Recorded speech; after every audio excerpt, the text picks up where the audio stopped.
Hi guys, कैसे हो?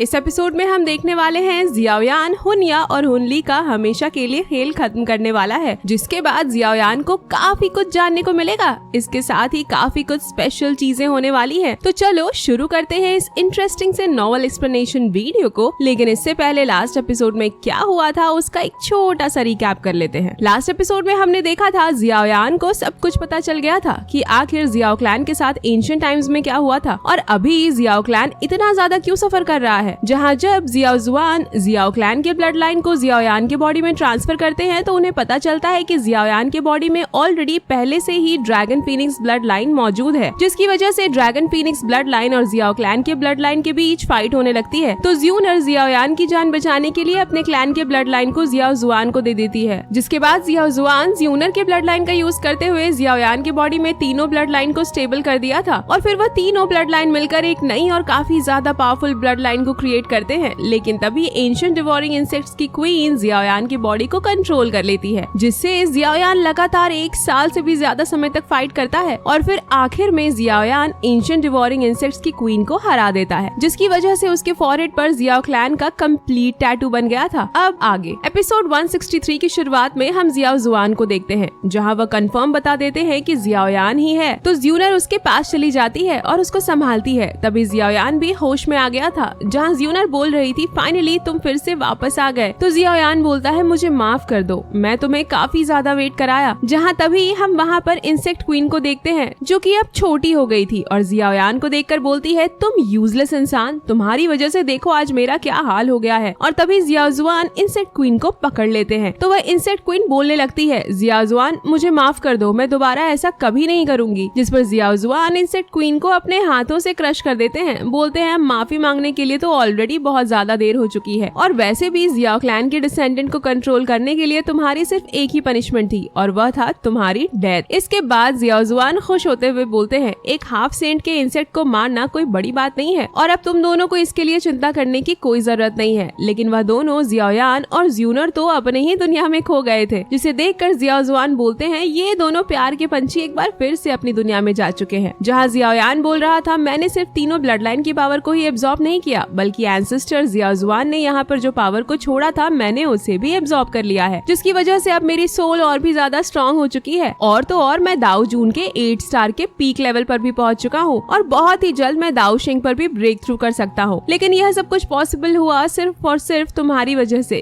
क्योंकि अगर तुमने गू क्लैन के ब्लड लाइन को ना दिया होता तो मैं कब का इस ब्लड पूल के अंदर मारा जा चुका होता। इसीलिए आज से मेरी ये लाइफ तुम्हारी है। जिस पर ज्यूनर बोलती है अगर ऐसी बात है तो मैं दोबारा नहीं चाहती हूँ कि मैं अपनी इस लाइफ को किसी डेंजर सिचुएशन में फंसा लूं। मतलब कि ज्यूनर जियाओयान को दोबारा खुद को किसी ऐसे खतरनाक सिचुएशन में फंसने के लिए मना कर रही थी। तो जियाओयान बोलता है ठीक है, मैं वही करूंगा जो तुम चाहती हो और अगर मुझे फिर से खुद को किसी ऐसी खतरनाक सिचुएशन में जाना पड़ा तो मैं पहले तुमसे पूछ लूंगा और अगर तुम मना करोगी तो मैं उसको कभी नहीं करूंगा। जिस पर एंसेस्टर जियाओ जुआन उन दोनों को एक जेड बॉटल देते हुए बोलते हैं ओए प्यार के पंछी, चलो अब बस करो, ये 8th ग्रेड की एल्केमी पिल है तुम दोनों के लिए। इसकी हेल्प से तुम अपने दुई और ब्लड को और भी अच्छे से रिफाइन कर पाओगे। तो जियाओयान जियाओ जुआन को उसके लिए थैंक यू बोलता है। तो जियाओ जुआन बोलते हैं अभी वेट करो, तुम्हारे लिए कुछ और भी है। इसके बाद वह वहाँ पर मौजूद इंसेक्ट क्वीन के शेल को अपने पास खींच लेते हैं, जिसको देखकर जियाओयान बोलता है एंसेस्टर यह क्या चीज है। जिस पर जियाओ जुआन बताते हैं यह उसी इंसेक्ट क्वीन का शेल है जिसने तुमको इतना ज्यादा परेशान किया। भले ही उसने तुमको इतना ज्यादा परेशान किया लेकिन यह काफी ज्यादा अच्छा चीज है, उसकी हेल्प से तुम अलग अलग चीजों को बना सकते हो। इसके बाद जियाओ जुआन उसको मेल्ट करके किसी चीज को बनाकर जियाओयान को दे देते हैं और फिर बोलते हैं यह इंसेक्ट क्वीन के शेल से बना हुआ काफी पावरफुल कपड़ा है जो हाफ सेंट के अटैक को बहुत ही आसानी से रोक सकता है। जिसके बारे में जानकर तो ज्यूनर काफी ज्यादा खुश हो गई थी और बोलती है थैंक यू, जियाओयान जरूर इसको पहनेंगे। जहाँ जियाओयान तो उस कपड़े को देखकर पूरी तरह से शॉक हो गया था और जियाओ जुआन से बोलता है एंसेस्टर आखिर इसका डिजाइन लड़कियों के कपड़ों की तरह क्यों है, क्या मैं अगर इसको ना पहनूं तो कोई प्रॉब्लम। जिस पर ज्यूनर और जियाओ जुआन जियाओयान पर गुस्सा करते हुए बोलते हैं बिल्कुल भी नहीं, तुम्हें इसे पहनना पड़ेगा। और फिर हम कुछ समय बाद का सीन देखते हैं। जियाओयान कल्टीवेशन की पोज में बैठा हुआ था और उसने जोर लगाकर एक ही बार में दाओजून के 6 स्टार से दाओजून के 8 स्टार के पीक लेवल पर ब्रेक थ्रू किया था। उसकी वजह से उसका कल्टीवेशन काफी अनस्टेबल हो गया था, जिसको वह काफी समय से स्टेबल करने की कोशिश कर रहा था। जहाँ फिर हम उसके हाथों में एक टोकन को देखते हैं और जब वह उसको डिस्ट्रॉय करके उसकी एनर्जी को एब्जॉर्ब करते हुए स्काई फायर 3 मिस्टीरियस चेंजेस का यूज करता है, तो उसको पता चल गया था कि स्काई फायर 3 मिस्टीरियस चेंजेस को किसी और ने नहीं बल्कि उसके एंसेस्टर जियाओ जुआन ने ही बनाया था। पर फिर वह खुश होते हुए बोलता है, स्काई फायर 3 मिस्टीरियस चेंजेस का कंप्लीट वर्जन तो सच में काफी ज्यादा अमेजिंग है और एंसेस्टर जियाओ जुआन को बिल्कुल कहा जा सकता है कि वह दाऊ दी बनने के सबसे करीब थे, जो बिल्कुल अपने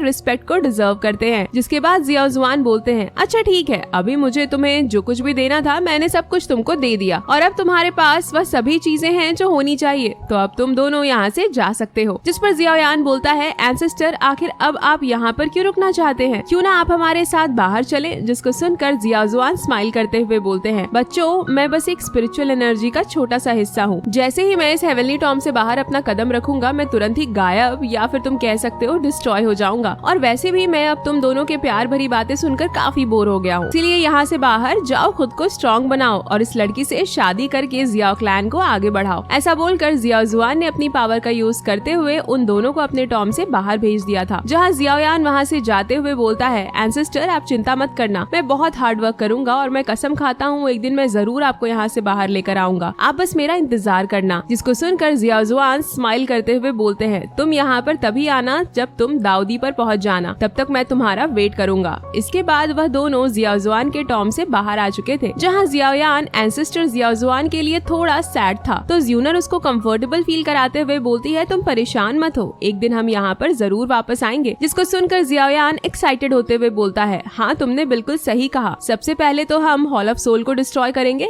इसके बाद फादर को बचाएंगे और फिर मैं एंसेस्टर जियाओ जुआन को एक बार फिर से जिंदा कर दूंगा। तो ज्यूनर हंसते हुए बोलती है, हाँ बिल्कुल, मैं इन सब में तुम्हारा साथ दूंगी। इसके बाद हम स्टोन फॉरेस्ट का सीन देखते हैं, जहाँ पर किसी ने एक सोल स्पेक्टर पर अटैक कर दिया था, जिसकी वजह से वह वहीं पर डिस्ट्रॉय हो जाता है और फिर वह बंदा जिसने उसके ऊपर अटैक कर दिया था वह उसके एनर्जी कोर को ले लेता है, जो कि कोई और नहीं बल्कि हुनिया और हुन ली होते हैं। जहाँ हुन ली बोलता है, हेवनली टॉम में आने से हमें काफी फायदा हुआ, लेकिन ये अच्छी बात नहीं हुई कि हम उस जियाओयान को मार नहीं पाए। जिस पर हुनिया बोलता है, तुम इतने परेशान क्यों हो रहे हो जियाओयान, वो लूजर सिर्फ उस जियाओ जुआन की वजह से बच गया, लेकिन जैसा कि हम जानते हैं वह हेवनली टॉम से बाहर नहीं जा सकता है, जिसकी वजह से उस जियाओयान को तो हेवनली टॉम से बाहर आना ही पड़ेगा और फिर हम उसको जान से मार देंगे। तो हुन ली बोलता है, बस हमें थोड़ा संभल के रहना पड़ेगा उन गू क्लैन के एल्डर्स से। तभी वहाँ पर आवाज आती है जो उनसे बोलता है, तुम्हें इतना ज्यादा इंतजार करने की जरूरत नहीं, हेवनली टॉम के बाहर कैसा रहेगा, हम यहीं पर अपने सभी मैटर को सुलझा लें। जिसको वहाँ पर देखकर वह दोनों थोड़ा हैरान थे। तो हुन ली बोलता है, संभाल के, जरूर जियाओ जुआन भी इनके साथ होगा। और तभी जियाओयान काफी तेजी से आकर हुनिया को एक काफी पावरफुल पंच मारता है, उसकी वजह से उसके मुंह से ब्लड निकलने लगा था और जियाओयान बोलता है, अब मुझे तुमसे फाइट करने के लिए एंसेस्टर जियाओ जुआन की हेल्प नहीं चाहिए। जहाँ जियाओयान के उस पंच की वजह से हुनिया काफी सारे चट्टानों को तोड़ते हुए दूर जाकर गिरता है और उसके मुंह से बहुत ही ज्यादा ब्लड निकल रहा था, जिसकी वजह से वह बहुत ज्यादा गुस्सा हो जाता है और अपनी एनर्जी को रिलीज करके बोलता है, आज मैं तुमको यहाँ पर जान से मार दूंगा। इसके बाद हुनिया ने वहाँ पर अपने सोल डिवोरिंग पाइथन टेक्निक से जियाओयान पर अटैक कर दिया था, जिस पर जियाओयान उसका मजाक उड़ाते हुए बोलता है, कितनी शर्म की बात है कि तुम 1 साल बाद भी दाओजून के 8 स्टार पर ही अटके हो। ऐसा बोलकर जियाओयान ने वहाँ पर यूज कर लिया था sky fire 3 mysterious changes technique को, जिसकी वजह से उसकी पावर बहुत ही ज्यादा बढ़ चुकी थी और हुनिया का अटैक भी काफी आसानी से डिस्ट्रॉय हो चुका था, जिससे हुनिया और भी ज्यादा इंजर्ड हो जाता है। लेकिन फिर भी वह हंसते हुए बोलता है, जियाओयान भले ही तुम्हारी पावर्स बढ़ चुकी है, लेकिन तुम अभी भी पहले की तरह ही बेवकूफ हो। तभी पीछे से जियाओयान पर हुन ली ने अटैक कर दिया था। लेकिन तभी सीन शिफ्ट होता है और हम हेवनली टॉम से बाहर देखते हैं, जहाँ एल्डर टोंग जुआन बोल रहे थे, यहाँ बाहर वर्ल्ड में अभी केवल 6 महीने ही पूरे हुए हैं, लेकिन हेवनली टॉम के ऑलरेडी 3 साल पूरे हो चुके हैं। और तभी वहाँ पर हेवनली टॉम से बाहर आने का पोर्टल ओपन हो जाता है, जिसके अंदर से शी क्लैन, यान क्लैन, ली क्लैन और याओ क्लैन के लोग बाहर आ जाते हैं। जहाँ उन सभी को देखकर शी क्लैन के एल्डर्स और हेडमास्टर मांगतियान बोलते हैं, क्या बात है, तुम सबके एनर्जी को फील करके महसूस हो रहा है कि सभी ने काफी अच्छे से हेवनली टॉम में ब्रेक थ्रू किया है और अपने पावर्स को बढ़ाया है। और फिर एल्डर टोंग जुआन हुओ जी से पूछते हैं, आखिर जियाओयान और गू क्लैन के बाकी सभी लोग कहाँ पर हैं? वह तुम्हारे साथ बाहर क्यों नहीं आए? जिस पर हुओ जी बोलते हैं, हेवनली टॉम के 3rd वर्ल्ड में एंटर करने के बाद बाद हम सभी लोग अलग अलग हो गए थे, जिस वजह से हमें उनके बारे में नहीं पता,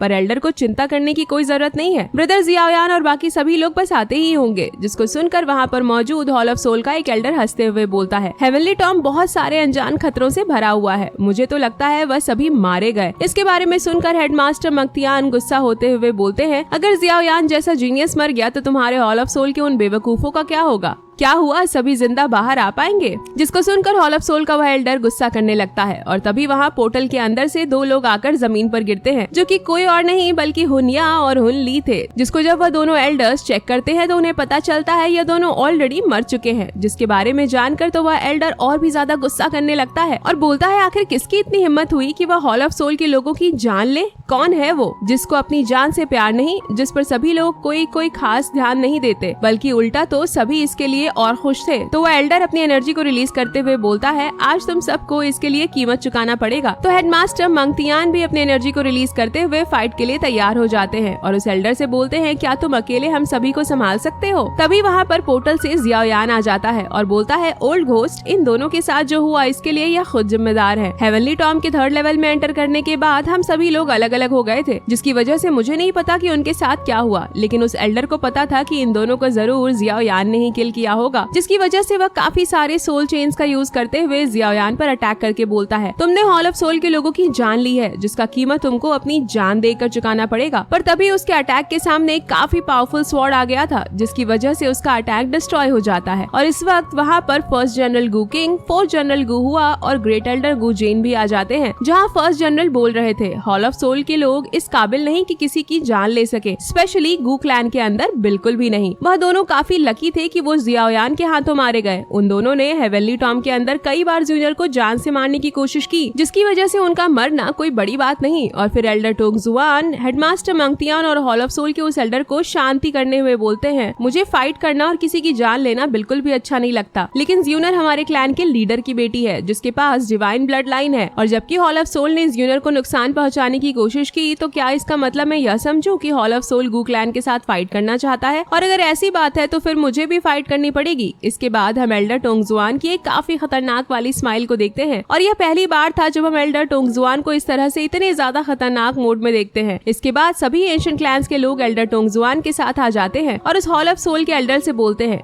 क्या तुम अभी भी हम सभी एंशिएंट क्लैंस के साथ फाइट करना चाहते हो? जिस पर वह एल्डर बोलता है, तुम्हें क्या लगता है तुम सभी एक साथ मिलकर हमें रोक सकते हो? और फिर वह एल्डर जियाओयान से बोलता है, तुम इस बात को अच्छे से याद रखना, हॉल ऑफ सोल हुनिया और हुनली के डेथ को इतनी आसानी से नहीं भूलेगा, बस तुम अब इंतजार करो जब हॉल ऑफ सोल तुमसे इसके लिए बदला लेगा। तो जियाओयान बोलता है, अभी तो बस ये शुरुआत है, अभी तो मुझे अपने एंसेस्टर जियाओजुआन, मेरे फादर, मेरे जियाओ क्लैन, मेरे मास्टर, फॉलिंग स्टार पवेलियन और इसके अलावा भी बहुत सारी चीजों के लिए मुझे हॉल ऑफ सोल के साथ अपना हिसाब पूरा करना है। तो वह दोनों एल्डर वहाँ से जाते हुए बोलते हैं, अगर तुम्हारे अंदर सच में हिम्मत है तो हॉल ऑफ सोल आ जाना, हम तुम्हारा इंतजार करेंगे, जहाँ आने के बाद तुमको पता चलेगा हॉल ऑफ सोल की असली पावर क्या है। और फिर हेडमास्टर मंगतियान जियाओयान से बोलते हैं, तुम्हें चिंता करने की कोई जरूरत नहीं, हॉल ऑफ सोल एक सर्कस की तरह है जिसमें काफी सारे जोकर भरे पड़े हैं जो कि एकदम से पागल है। और फिर हेडमास्टर जियाओयान की तारीफ करते हुए बोलते हैं, क्या बात है, तुमने तो एक साथ दाओ जून के 5 स्टार से दाओ जून के 8 स्टार पर ब्रेक थ्रू कर लिया, और सरप्राइजिंग बात तो यह है कि तुम्हारी कल्टीवेशन भी अभी स्टेबल है। तो जियाओयान हेडमास्टर को थैंक यू बोलता है उसकी तारीफ करने के लिए। तो हेडमास्टर बताते हैं, तुम्हारे हेवनली टॉम के अंदर जाने के 3 महीने बाद तुम्हारे सभी फ्रेंड्स को एक लेटर मिला और वह सभी लोग यहाँ से चले गए। उन्होंने मुझसे कहा था कि जब तुम बाहर आओ तो मैं तुमको उसके बारे में बता दूं। साथ ही उन्होंने तुमको फॉलिंग स्टार पवेलियन वापस आने के लिए भी बोला है, जिसके बारे में जानकर जियाओयान थोड़ा परेशान हो जाता है और बोलता है, मैं काफी समय से फॉलिंग स्टार पवेलियन से दूर रहा, भले ही मास्टर वहाँ पर ऑलरेडी मौजूद है, लेकिन फिर भी हो सकता है कोई खतरा आ गया हो, इसीलिए अब मुझे वापस चलना चाहिए। तो ज्यूनर बोलती है, ठीक है, तो मैं भी तुम्हारे साथ चलूंगी। जिस पर एल्डर टोंगजुआन बोलते हैं, नहीं, तुम अभी गू क्लैन से बाहर नहीं जा सकती। जिस पर ज्यूनर सैड होते हुए बोलती है, ग्रैंडपा टोंगजुआन, मुझे लगा कि आप मेरे साथ हैं। जहाँ जियाओयान को सैड देखकर हेडमास्टर बोलते हैं, ओल्ड मैन, ये तुम क्या कर रहे हो? यह दोनों कितने समय बाद मिले हैं और तुम इनको अलग कर रहे हो? तो एल्डर टोंगजुआन बोलते हैं, मेरा वह मतलब नहीं था, मैं तो यह कहना चाहता था कि स्पिरिट रियल्म अचानक से सील हो गया है, जिसकी वजह से ज्यूनर का गू क्लैन से बाहर जाना बहुत ही ज्यादा खतरनाक है। जहाँ सभी लोग स्पिरिट रियल्म के सील होने की बात को जानकर काफी ज्यादा हैरान हो जाते हैं। और इसी के साथ ये एपिसोड यहीं पर एंड हो जाता है। नेक्स्ट एपिसोड में हम देखने वाले हैं आखिर यह स्पिरिट रियल्म क्या चीज चीज है जिसके सील हो जाने की वजह से सभी लोग इतने ज्यादा हैरान हो गए और ये ज़्यूनर के गुकलैंड से बाहर न जाने से कैसे रिलेटेड है। और फिर हमें पता चलेगा कैसे पूरा ज़ियामा एम्पायर और क्वीन मेड्यूसा की जान खतरे में है। जिसके साथ ही नेक्स्ट एपिसोड में हम गु याओ का एक अलग ही रूप देखने वाले हैं, वही गु याओ जिसके साथ जियाओयान ने सबसे पहले 20 ईयर सेरेमनी में फाइट किया था। और इन सब की वजह से नेक्स्ट एपिसोड बहुत ही ज्यादा स्पेशल होने वाला है। तो अगर एक्साइटेड हो नेक्स्ट एपिसोड के लिए तो लाइक करो गाइस, और वीडियो आप लोगों को कैसा लगा कमेंट में जरूर बताना। तब तक के लिए बाय बाय, मिलते हैं नेक्स्ट नॉवल एक्सप्लेनेशन वीडियो के साथ। और हाँ, सब्सक्राइब करना तो आपको पता ही है।